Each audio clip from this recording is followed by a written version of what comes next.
This is Sharp Week on VSiN, the sports betting network.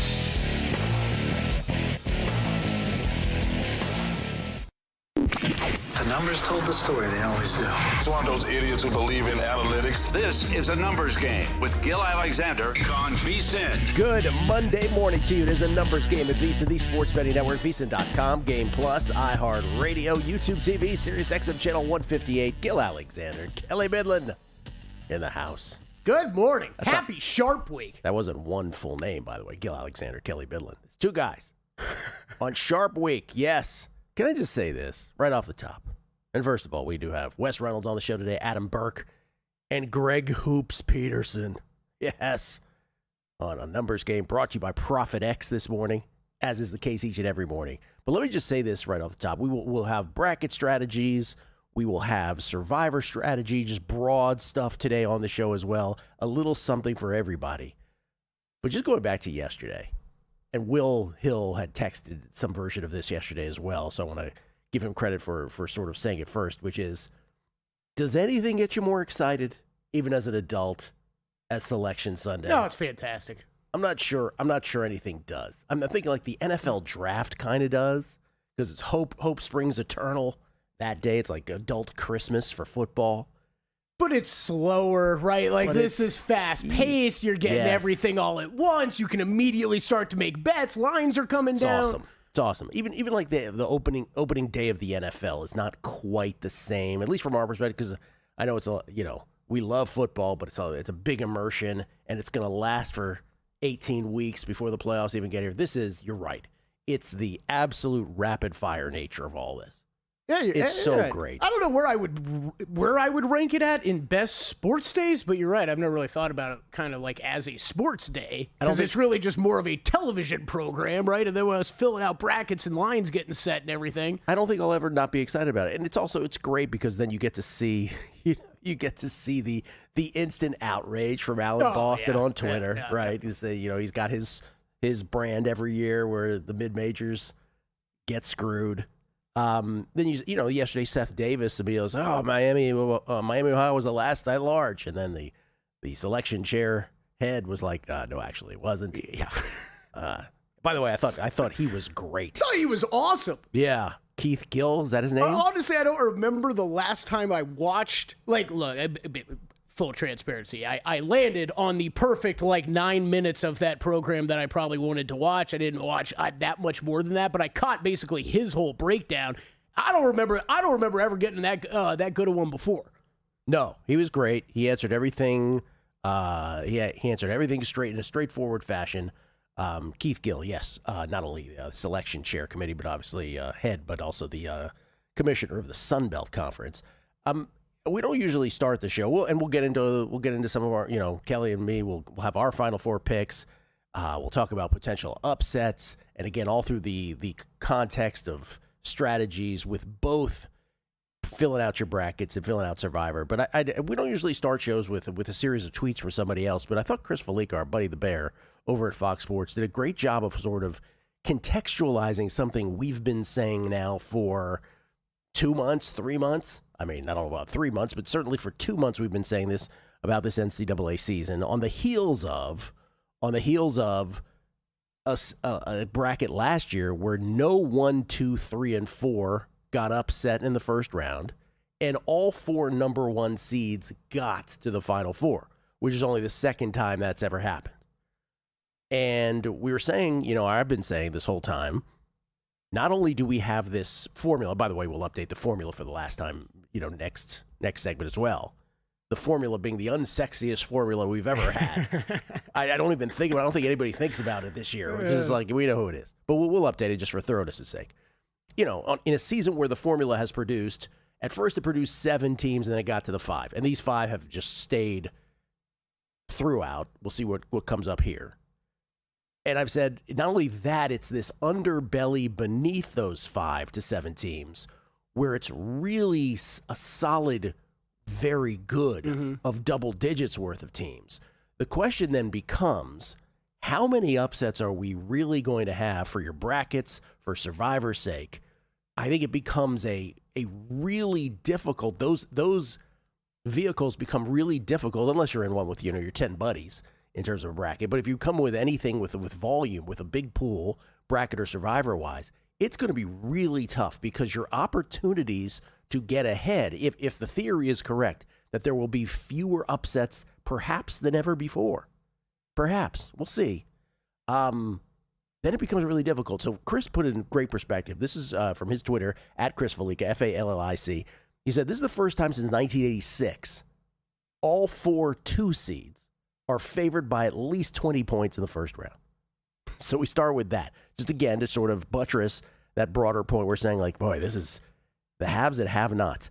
So with that category, we're talking about UConn versus Furman. These are the 215s. UConn, Furman, Purdue, Queens, Iowa State, UConn, Furman, Purdue, Queens, Iowa State, Tennessee State, Houston, Idaho. All of those are 21 points or greater. So anyway, first time since 1986, all 4 2 seeds favored by at least 20 points in the first round. By the way, only one covered that year in 1986, for those who care about such a thing. Now, Chris Fallica goes on, dating back to 1985. So those are the 215s. How about the 314s? Dating back to 1985, there have been just 14 games involving a 3 seed versus a 14 seed where the spread was at least 16 points. All 4 are that big this year. Jeez. Including Illinois, which is a 23-point favorite over Penn, which would mark the largest spread in the 3-14 game. The others, Michigan State, North Dakota State, Gonzaga, Kennesaw State, Virginia, Wright State, all of which, again, 16.5 points or greater. So there's that. Can I offer you the 413s? This is from Chris Fallica once again, dating back to 1985. There have been just, in 1985, by the way, the reason we use that as a year, the reason I assume he's sort of using that as a year, is that's when the tournament expanded. Was the last year of expansion, or was the first year of expansion? That was the Villanova-Georgetown year, by the way, for those old enough to remember. I had Georgetown and gave all my classmates in school every other team in the tournament. I think that was the first year of 64. Yes. If I'm not mistaken. Dating back to 1985, there have been just 24-13 games with a spread of at least 13 points. Guess what? All 4 are that big this year. So in the case of 413s this year, Kansas Cal Baptist, Arkansas Hawaii, Alabama Hofstra, Nebraska Troy. All of those 13.5-point spreads or more. All right, those are the 215s, the 314s, and the 413s. Let's do one more. How about the 512s? From Chris Fallica once again. This is the first time since 2000. Every 5 seed is favored by at least 7 points in the round of 64. Talking about St. John's, Northern Iowa, Wisconsin High Point, Texas Tech Akron, and Vanderbilt McNeese. Oh, boy. A historically large gap, just to sum it up. That's pretty crazy because you know how many people with the 12-5s are going to be trying to look to put the 12s in their bracket, bet them on the money line. Now they're even going to get longer money lines. Yeah, be careful. Just finishing up. There's a historically massive gap, he says, this year between the 2, 3, 4, 5 and their 15, 14, 13, 12 opponents. Yeah. And you're right about the 512s, Kelly, which, again, this is one of the big myths of bracketology, right? Is, you got to pick a 12 over a 5. You got to do it. I think I just channeled Wishnev there for a second. Sorry about that. But I do think a lot of people, right? A lot of people in this case, Akron, 7-point dogs against Texas Tech. Texas Tech doesn't have Toppin. Sure. Anderson hurt. Like, that's going to be a popular one. And Northern Iowa, St. John's. I mean, I believe I haven't made the bet yet, but I'm about to. Northern Iowa plus the points against St. John's, to me, is, I don't think there's going to be an outright upset, though. We're talking about, upsets here. I'll take the points, I think, with Northern Iowa, but I'm not predicting an upset in the 12-5. It's just so typical. Northern Iowa, by the way, 362nd pace, 4th slowest pace in all of D1 basketball, and they hold their opponents to the lowest points per game in all of D1 basketball. So that's a complete rock fight. I'll take the 10.5 points with Northern Iowa and just sort of pray that it's slow and completely unwatchable and that they're able to cover. But I don't expect them to win. That's the problem. Again, when we're talking about, and we'll get to the strategies later, but when we're talking about brackets, in upset-minded brackets, forget the ones that are just the sort of, the farther you go, the more points you get. I'm just talking about upset-minded brackets where you are incentivized to pick upsets, or in Survivor, this year is going to be more difficult than ever because the margin, if this is going to play out like I think it will, like we've been sort of saying it will, for 2 months, and what Felica's numbers there sort of buttress, at least in the first round, I just feel like this is going to be the toughest year ever to separate yourself from the field. Yeah, just follow up. I was going through some of the games this morning before the show, Gil, just of what's moved kind of the most sidewise, and that was another one, 12-5, Wisconsin High Point. That had opened 11, 9.5 now on Wisconsin, so even that one, High Point taking money early. A little surprised by that. Yeah. Because I feel like if we're talking about, like, what's the conventional wisdom, I feel like Wisconsin is one of those teams that that more folks than not are saying, oh, you don't want to play Wisconsin. Yeah, I agree. Because Wisconsin on any given day with that 3-point variance, right? If they have a good we saw it within one game over the weekend with Wisconsin, couldn't hit a 3-pointer to save their life, and then all of a sudden they couldn't miss 3-pointers. I'm surprised by that move a little bit. I think the only other one that I saw that had moved 2 points, this at circa openers compared to where they're at now. The only other one I saw that had moved at least 2 points was Illinois from 22-point favorite out to 24.5. And that's against Penn. Yeah. By the way, do you see that performance for Penn? The WAC championship with Cal Baptist and Utah Valley on Saturday night, followed by the Ivy League championship between Penn and Yale yesterday, were just spectacular theater. Dominic Daniels Jr. with 3 3-pointers down the stretch for Cal Baptist to get them the auto bid out of the WAC. And then TJ Power. Oh, my God, with Penn yesterday. Pardon me, I almost said Prince. With Penn yesterday to upend Yale. Is there anything better than this time of year? I will answer my own questions saying no. We'll update the formula. We will talk about the World Baseball Classic briefly next before we get back to college hoops. It's a numbers game at VSiN, the Sports Betting Network.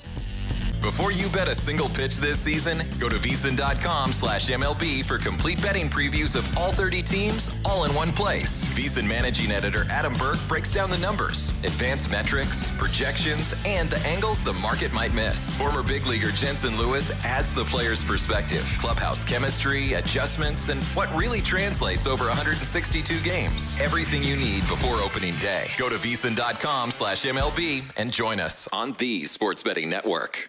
There is no other college basketball betting analyst quite like him. His passion is unparalleled. He handicaps every game, every day, all season long. Sleep is not an option for him. He stays fresh by running 12 miles a day, every day, while doing his podcast and answering your tweets. He is Greg Hoops Peterson. Tame the madness of March by catching Greg Peterson on VSiN, the Sports Betting Network. This is VSiN, a network of sports betting analysts, writers, hosts, and handicappers, all here to help you become a more confident bettor. We broadcast live every day from Las Vegas, the sports betting capital of the world, and from studios across the country, giving you insight from every angle of the action. Take VSiN with you wherever you go with the VSiN Watch app, or catch us on streaming platforms and regional sports networks. You can also listen live on SiriusXM channel 158 and on radio stations nationwide. Check out VSiN.com as well for betting tools, exclusive betting splits, AI-powered player prop projections from Opta, pro picks for every game, plus in-depth betting guides and articles built to give you an edge.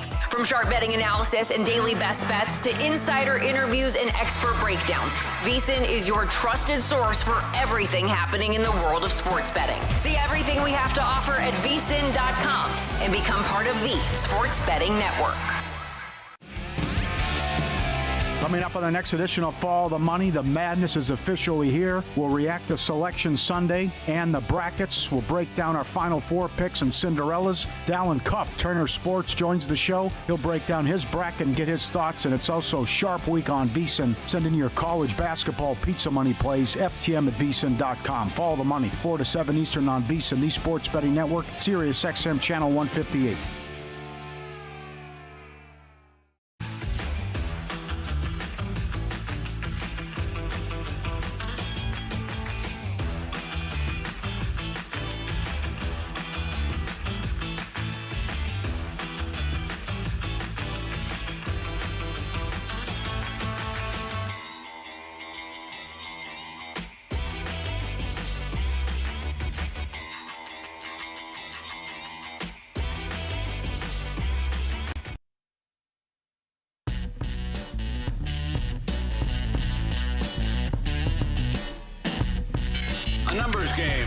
VSiN, the Sports Betting Network. A numbers game brought to you by Profit X. And right now, March Madness can take you anywhere in the world. King of March is Profit X's tournament contest, where free trips worth up to $10,000 are up for grabs. Win 10 pregame spreads or totals across the 67 tournament games. That includes the play-ins beginning tomorrow night.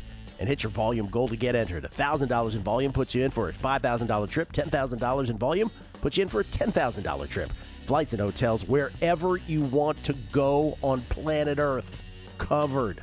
Keep winning in sets of 10 and keep earning entries. Download Profit X now. Use promo code VSiNMM as in March Madness and become the king of March.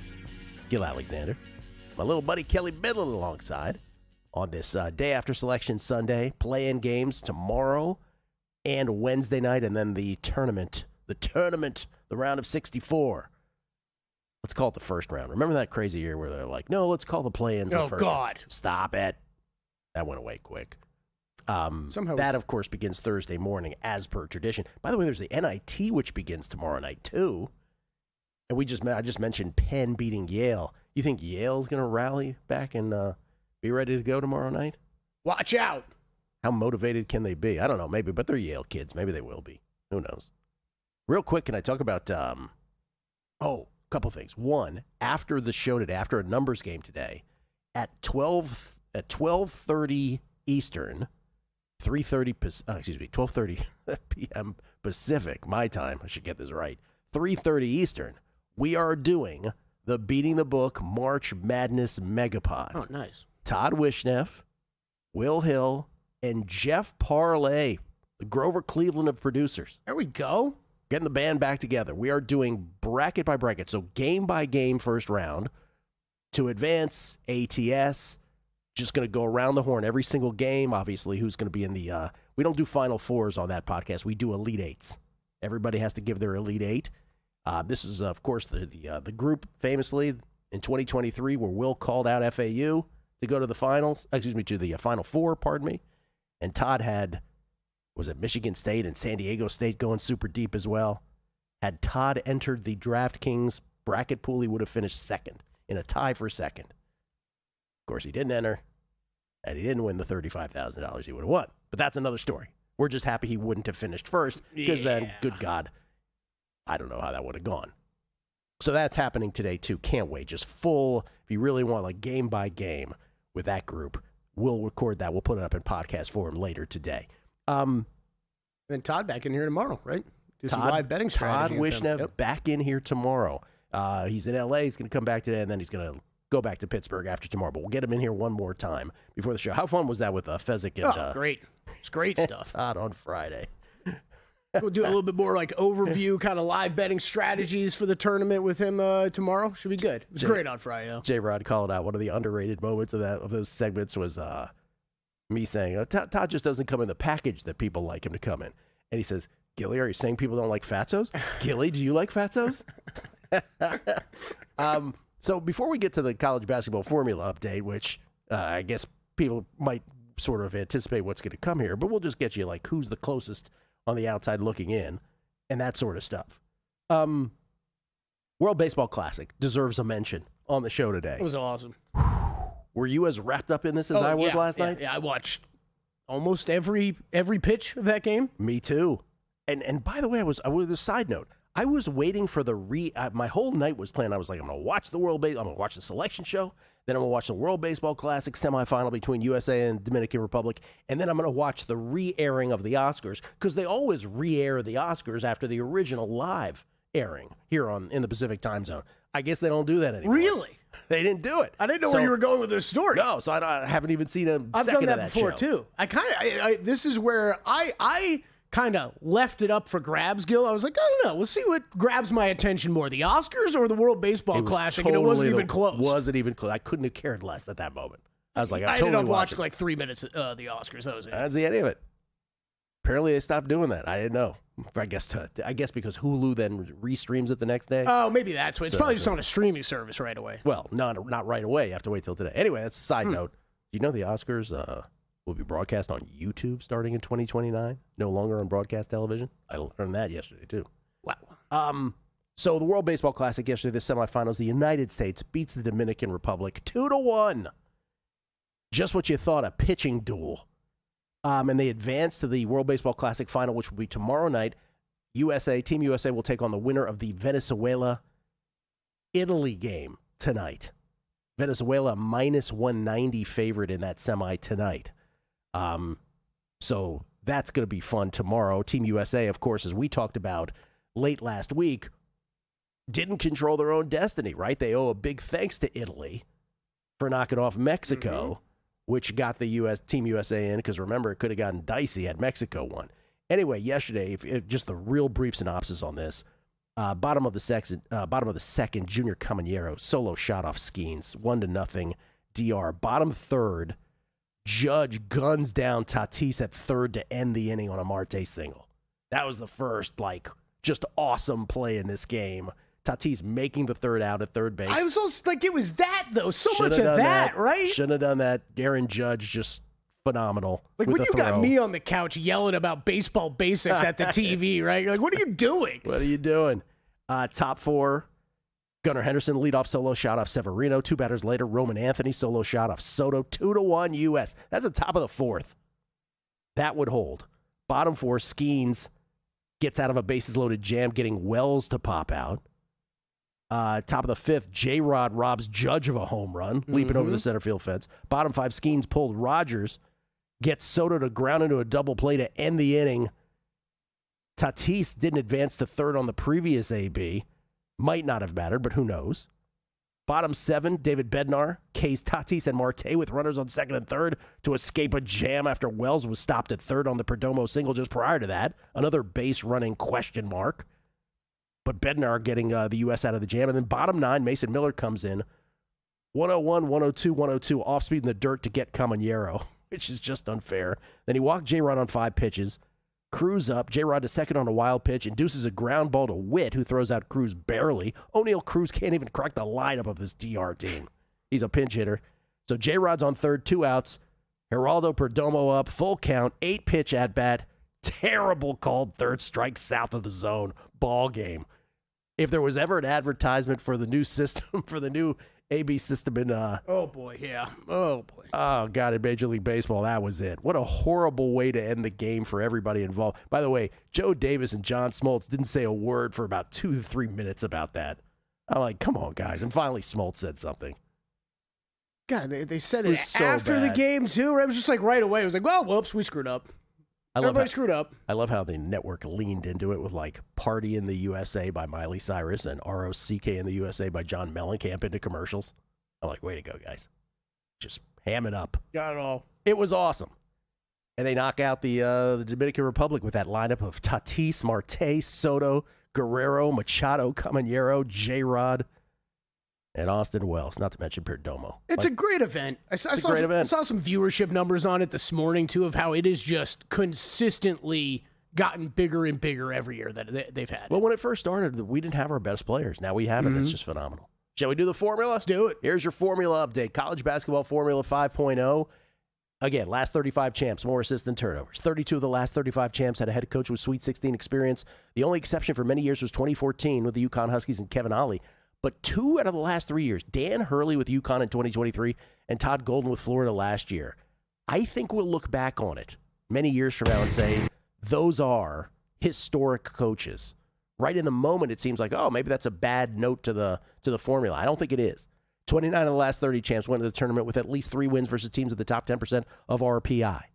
That's how long we've been doing it. Only exception, 2014 UConn Huskies, the Shabazz Napier-led Huskies. Last 30 champs had a top 75 strength of schedule. And then the Ken Pom criteria, 22 of the last 23 were in the top 20 in adjusted offensive efficiency. Yes, it's the 2014 UConn Huskies as the exception, who finished 39th in adjusted O. How did that team win it?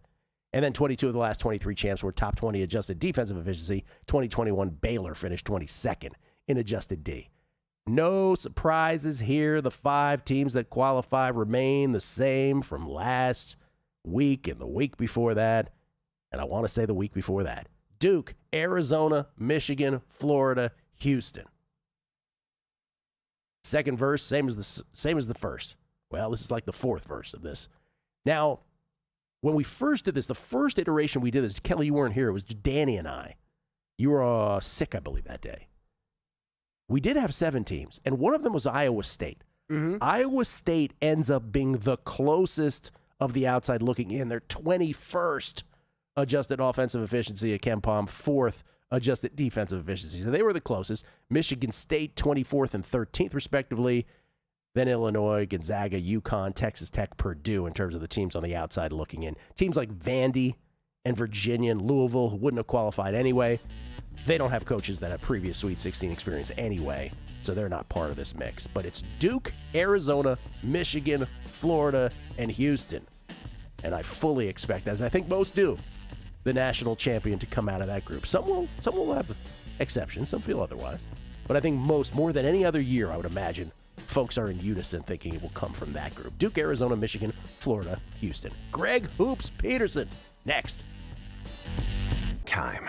There's nothing more valuable. It's what drives everyone to make the most of every moment.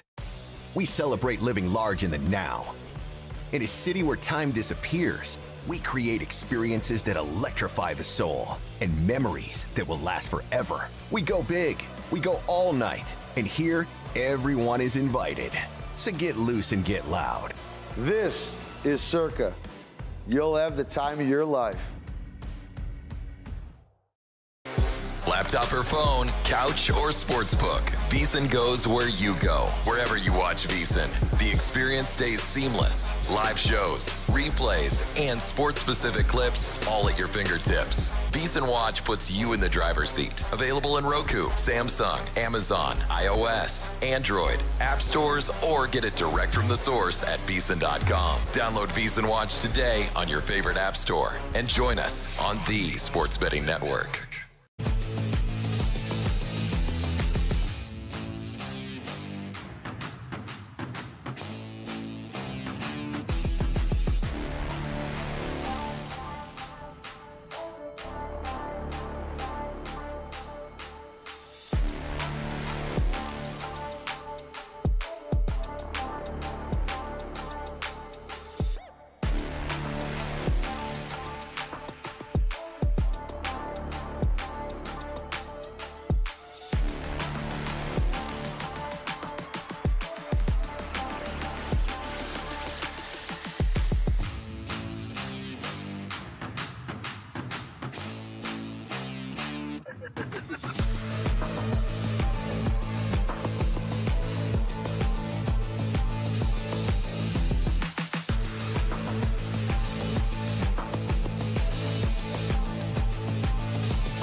This is Shark Week on VSiN, the Sports Betting Network.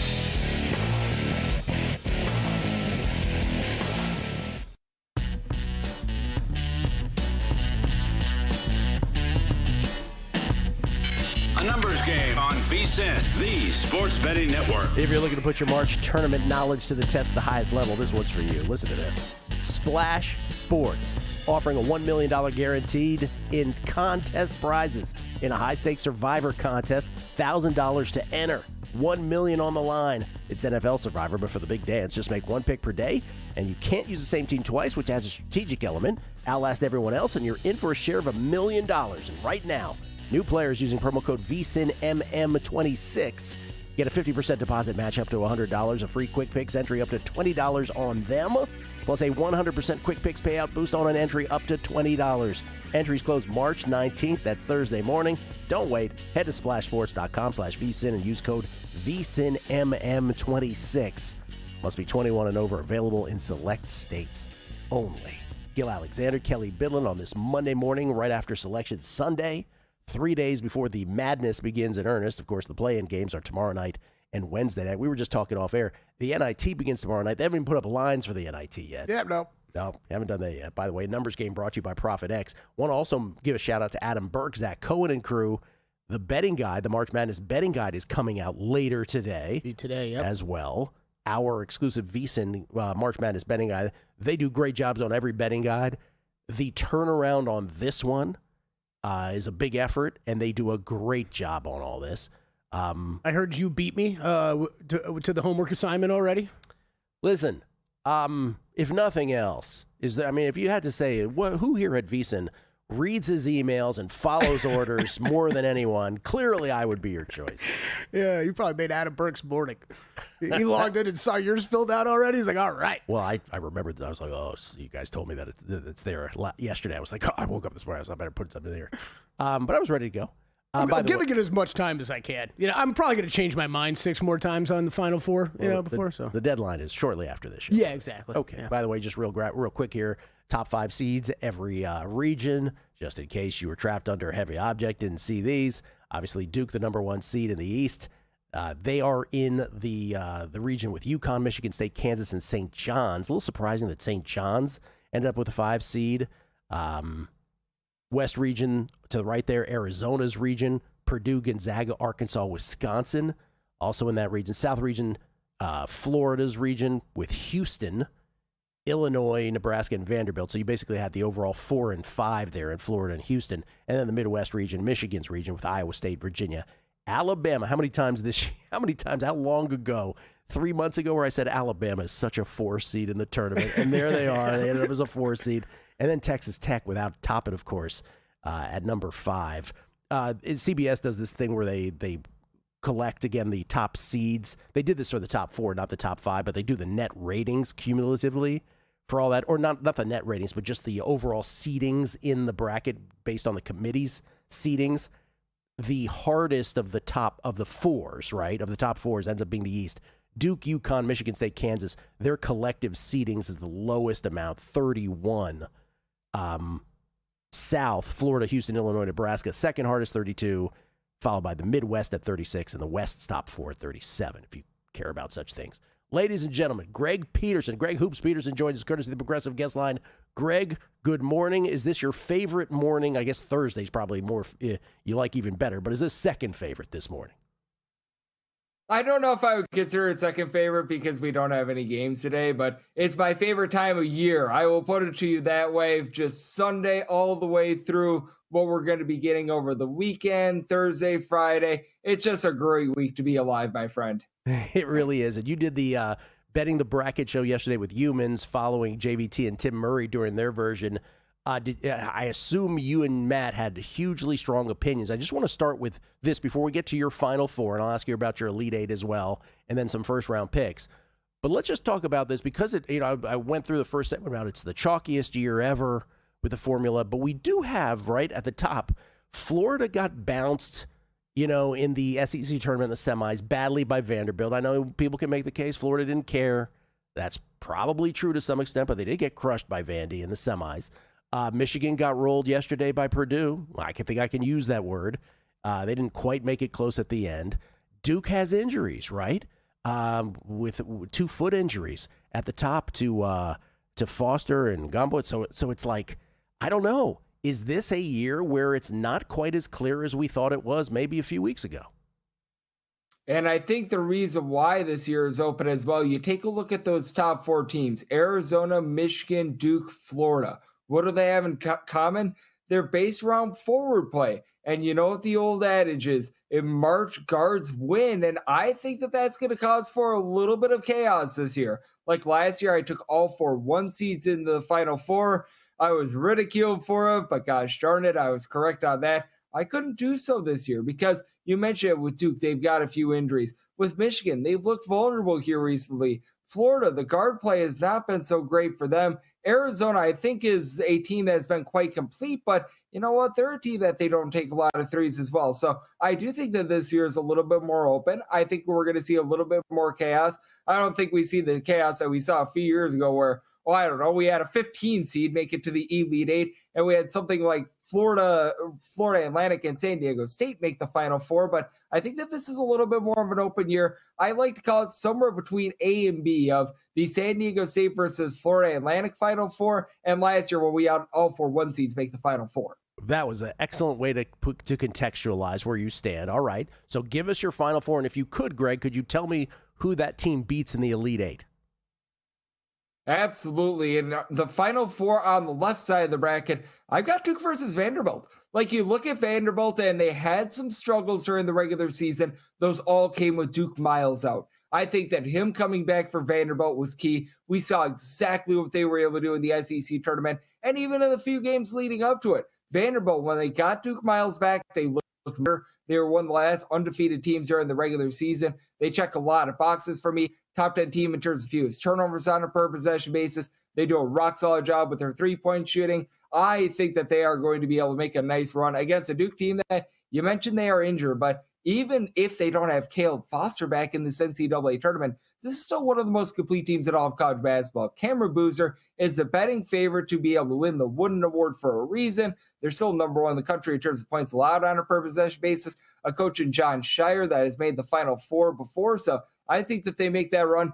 And I've got a rematch of what we saw on Sunday. Purdue versus Michigan on the right side of things. Purdue was that preseason number 1 team. I feel like they are finding that swagger once again. I mentioned the fact that guards win in March. How about a backcourt that made the national title a few years ago? Braden Smith, Fletcher Lawyer, going against a Michigan team that has been so strong down low. And I wanted to bounce them from the tournament early.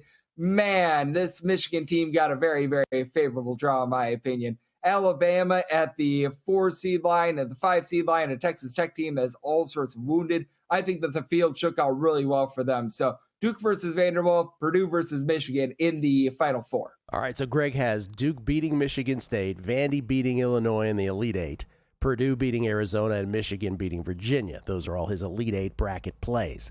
Then who wins the championship, Greg? I've got Purdue. I think that Purdue goes from being the number 1 team in the preseason, having struggles, having strife, and then they find a way to get the job done. I recognize that the defense hasn't been the world's greatest, but they've got the potential, in my opinion. And that's because you've got Trey Kaufman-Renn along with down low Oscar Clough.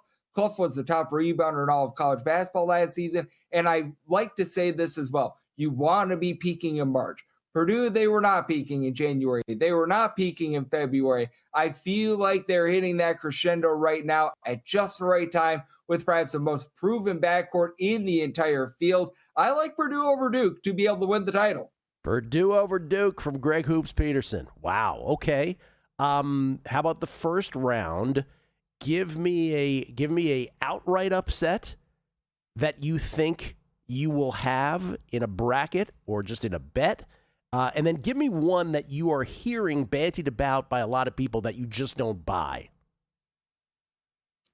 The first one that I don't buy, I just don't see Troy being able to knock off Nebraska. In order to knock off Nebraska, you need to hit your threes. As Nebraska, they force opponents to take over 48% of their field goal attempts from three-point range. Troy shoot less than 34% from three-point range. Recognize that they've got experience, and they played some wild games during the regular season, but I think Nebraska finally gets that first ever NCAA tournament win. And then one that I will have, and I'm going to take them on the money line. Akron against Texas Tech. Yeah. Now, it sounds like Christian Anderson should be good to go for the NCAA tournament.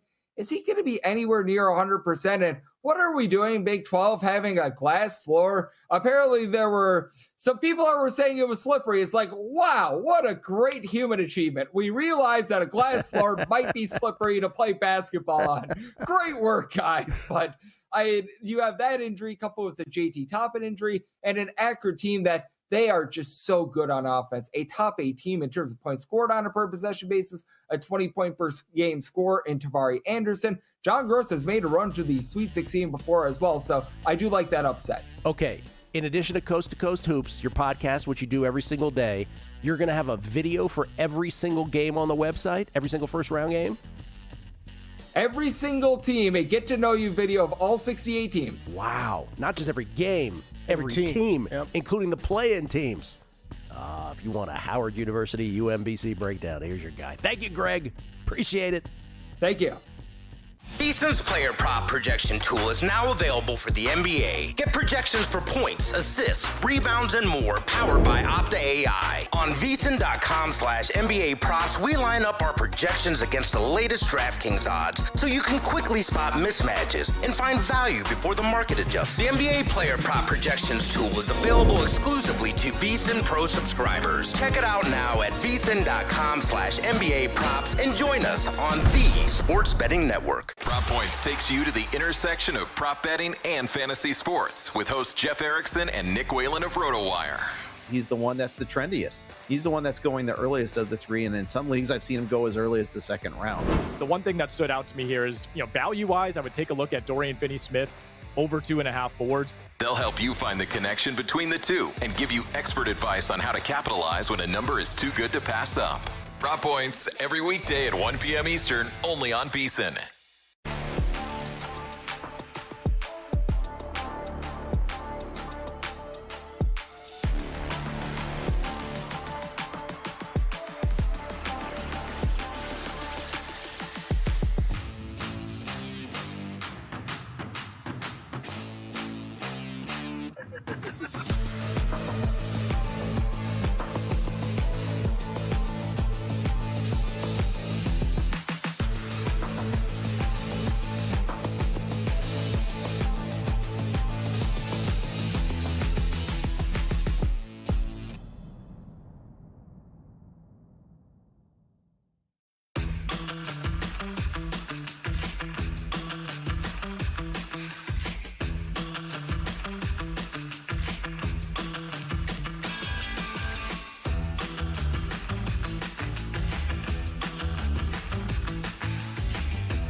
This is Sharp Week on VSiN, the Sports Betting Network.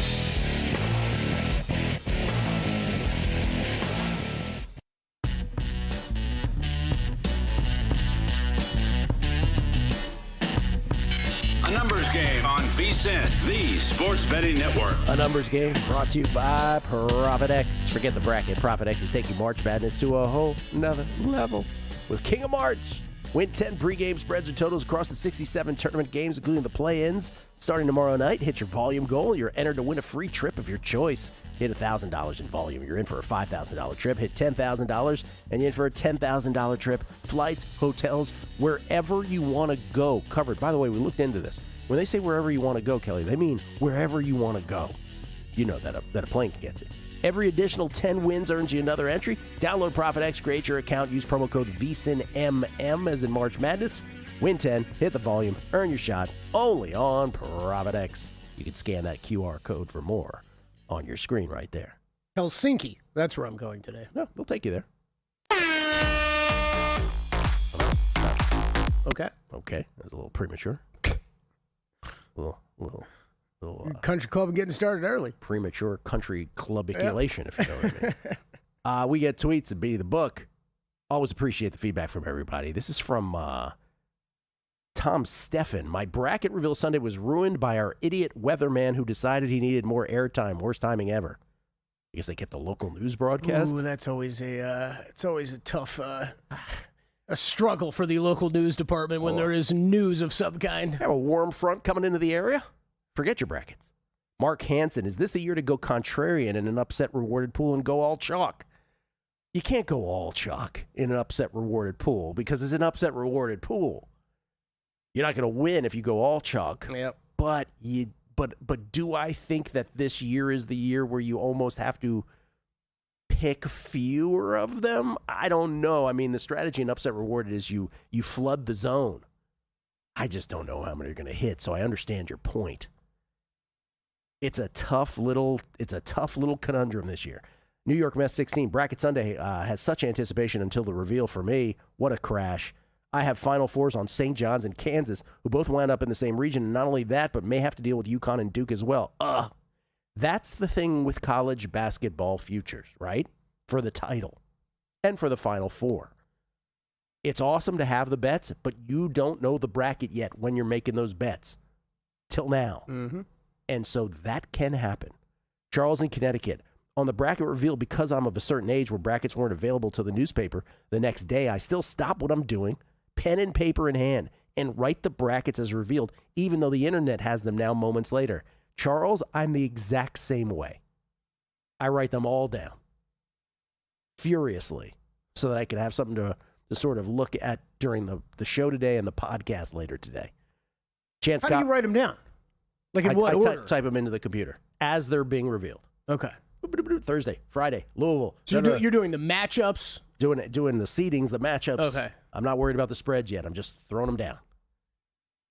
And then I have notes on every team and that kind of thing. Chance Copperpot, I'm happy that I didn't pay entry to any bracket contest before I saw the bracket. Can't find upsets I like. This looks hard. Also, did y'all see Shams' tweet this morning? Oh, Shams Charania.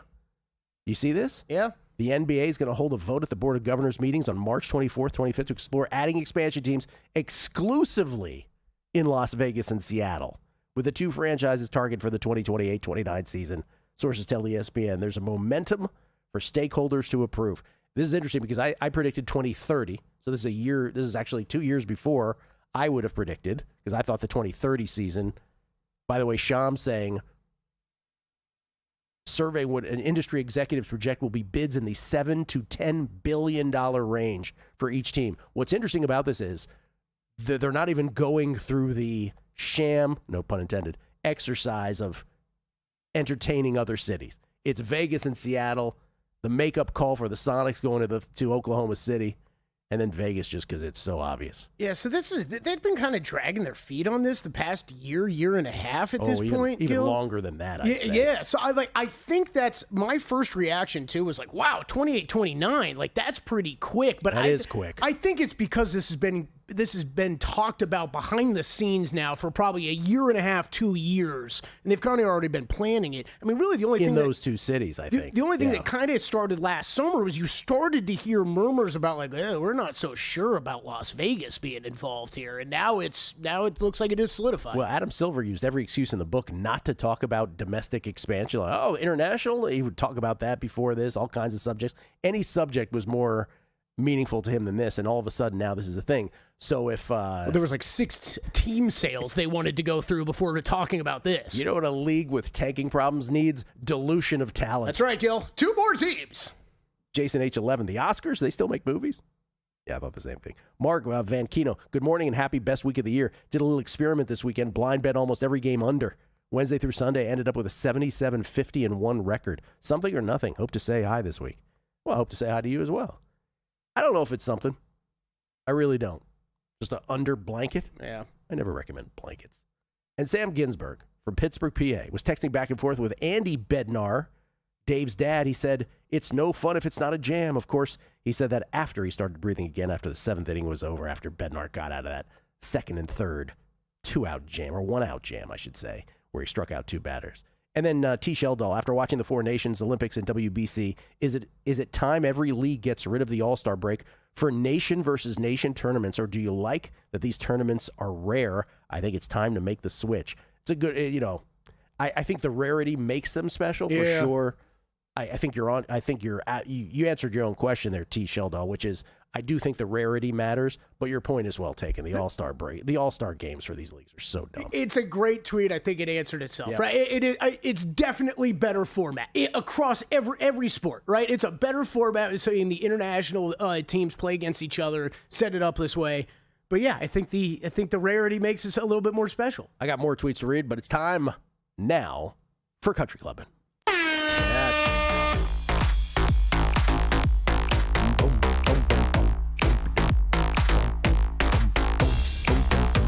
Because I'm told other sports exist besides March Madness. That's right. Let me just say this about Indian Wells. That last day killed me. So I had a winning tournament going by a tick. I ended up with the losing tournament because we had that golden sombrero on the last day. But 2 finals yesterday that could not have been closer. They're just unbelievable. Daniil Medvedev, who upset Carlos Alcaraz in the semis. His final with Jannik Sinner, 2 tiebreakers. Yes, it was a straight setter by Jannik Sinner, but it was 2 tiebreakers. The first of which basically was on serve till it wasn't at the very end. And the second of which Medvedev led 4-love in the tiebreaker, and Sinner came storming back to win. So Jannik Sinner wins the tournament. Medvedev with his 3rd loss in the finals at Indian Wells. But what a match. Wow. And then the women's final between Sabalenka and Rybakina, I don't even know who should have won. It was a total coin flip. Rybakina had a match point in the 3rd set, tiebreaker. Then Sabalenka staved it off with an unbelievable return, and she ends up winning it. I was wrong about Sabalenka. I thought she would not win this tournament. She ends up winning it. Could, just as easily. Couldn't have. And I do think a couple things. My only 2 takeaways here? Yeah. One, on the men's side, Carlos Alcaraz cares a little too much about golf when he's at Indian Wells. I mean that for sure. And by the way, he did famously play. To hang out. He famously played with Sasha Zverev and Novak. None of the 3 made the finals, it should be pointed out. But I think Carlos, he is so into golf, he almost doesn't care about the tennis as much. I really do think it's a thing at this particular tournament. It probably is a little bit, yeah. I mean, who could blame him? It's not a slam, right? It's not a slam. As much as we want to say how big it's the 5th slam, it's not a slam. Right, it's not a slam. And then on the ladies' side, I think, listen, Iga is going to be the favorite at the French Open. She's won 4 of them. She's still the queen of clay. But right now, is she the third best player in the world? Let's put it this way. Is she the 3rd most reliable player in the world? I think so. You have to give Sabalenka and Rybakina their due. So Iga's 3rd, except for on clay, and that's what the Miami Open odds reflect. Sabalenka plus 250, Rybakina plus 550, Iga 7-1. We'll talk more about that here tomorrow. I need an odds maker's help this morning. I'm like, hey, sitting over here multiple times, being like, why don't I have NIT odds up yet? And what? Yep. Why are there only women's odds for the Miami Open? They're too busy putting up March Madness odds. It's all I can find is women's odds. Well, it's more bettable. Okay. I mean, you're going to come to the same conclusion in Miami that you do everywhere else. Sinner and Alcaraz, even though that didn't manifest. No rush to get them up. By the way, how about that golf tournament yesterday? Speaking of 5th incredible, majors. Man. It was incredible. Shout out to everybody who won on Cameron Young. It was kind of just a last leave-off for me. I had Fitzpatrick that was all of a sudden in the mix down the stretch. Doesn't get home. Cameron Young, though, excellent win. How long was that drive on 18? 375 yards, I believe, is what it was. The longest in ShotLink recorded history. Not with like 20-mile-an-hour wind at his back. Not to mention the stakes of the moment. It's crazy. Fleek and I were texting about it yesterday. Cameron Young's he's becoming a killer, man. Like he is. Once he got that first win, it's just looking like he is more of a threat every time now. And Ludwig, I hate to keep crushing the guy on this show, but geez, as soon as the pressure, back nine pressure, right in the water. Who's my man? Who's my man at the top of the T5 there? Canadian. Can't tell you how to say his last name. There you go. Sudarshan.